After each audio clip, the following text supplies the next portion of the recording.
I'd rather run against, I think, Biden than anybody. I think he's the weakest mentally. And I like running against people that are weak mentally. I think Joe is the weakest up here.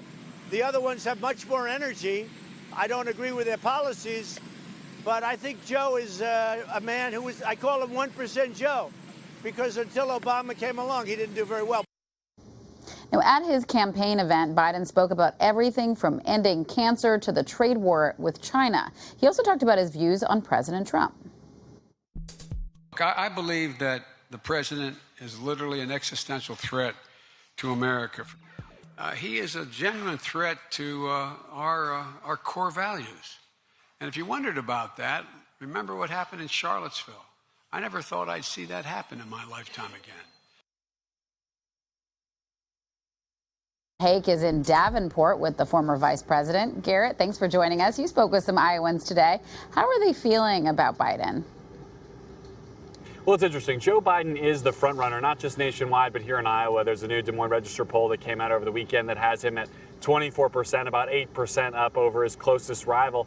Joe Biden is an old shoe for Iowa voters. He's run for president 3 times now. He has spent a lot of time here. And really, in this gigantic field, he's the most known commodity. So in some ways, that's a great position to be in because Iowa voters are familiar with him. They're familiar with his work with President Obama. He comes into the gate with a lot of goodwill. And voters I talk to, Democratic voters, tend to fall into 2 camps. There are those for whom that is enough and for whom the Biden whole theory of the case here, which is that he's the strongest person to take on and defeat Donald Trump, regardless of what you think about almost anything else, he's the guy who could end the Trump era.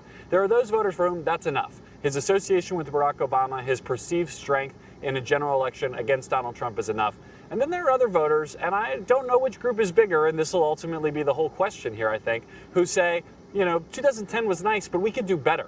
You know, that going back to being the Obama era, going back to that whole concept is not good enough for them. They want to see the future. They want to see something different. And Joe Biden may not be that. So that's kind of why we're seeing what we've been seeing here in Iowa today, which is the vice president, the former vice president, trying to do anything he can to punch upward, to target Donald Trump, to look strong, to look inevitable, to look like the future of the Democratic Party, being the guy who could be the nominee, the guy who can beat Trump.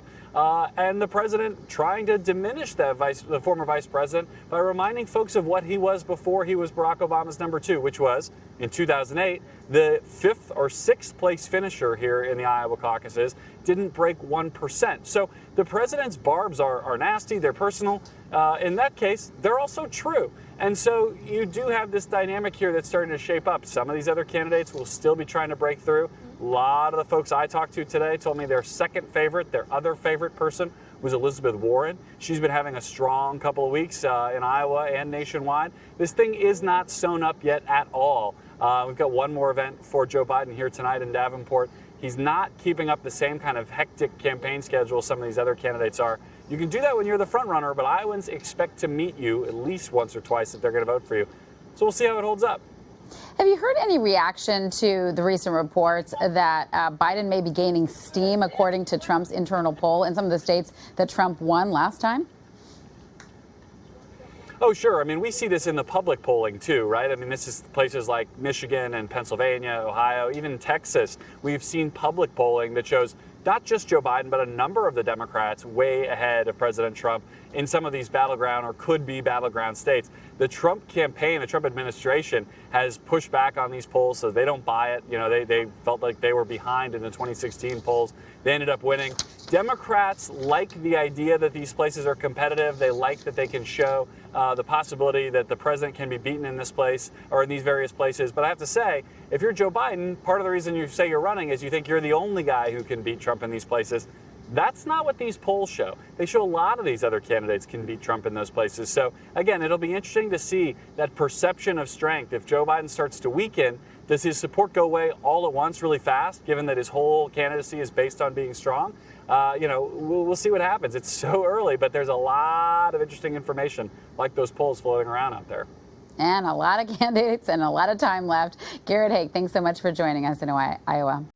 Hey, NBC News viewers, thanks for checking out our YouTube channel. Subscribe by clicking on that button down here and click on any of the videos over here to watch the latest interviews, show highlights, and digital exclusives.